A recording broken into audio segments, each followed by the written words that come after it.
कुठे ना कुठेतरी आपल्याला कदाचित काढलं असेल आणि त्यांची ओळख आपल्याला झाली असेल, पण औपचारिकता म्हणून आपण त्यांची ओळख करून घेऊया. प्रथम आपल्याकडे आलेला मंजूश्री राखी.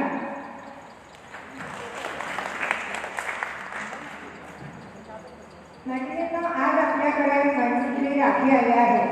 त्यांची मूर्ती महान पण कीर्ती महान असं यांचं व्यक्तिमत्व आहे. ह्या आर्किटेक्ट,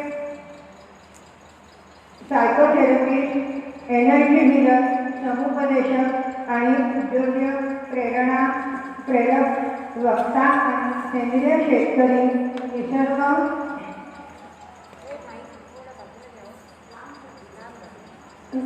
ट्रॅकर अशा अनेक रूपात त्या आपल्याला मिळतात.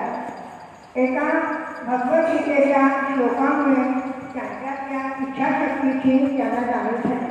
22 वर्ष त्या आर्किटेक्चर कॉलेजमध्ये प्रोफेसर होत्या. त्यापैकी 9 वर्षे त्या केशोरी होत्या. पण नोकरीत आनंद मिळण्याचा झाल्यावर त्यांनी नोकरी सोडली आणि त्यांच्या आवडीच्या गोष्टी त्या करायला लागल्या. पैसे न घेता त्या एकट्याच नर्मदा परिक्रमाला गेल्या होत्या. मोठ्या धैर्याने आयुष्यातील सर्व संकटांशी त्यांनी सामना केला आणि एक बलवान, परिपक्व,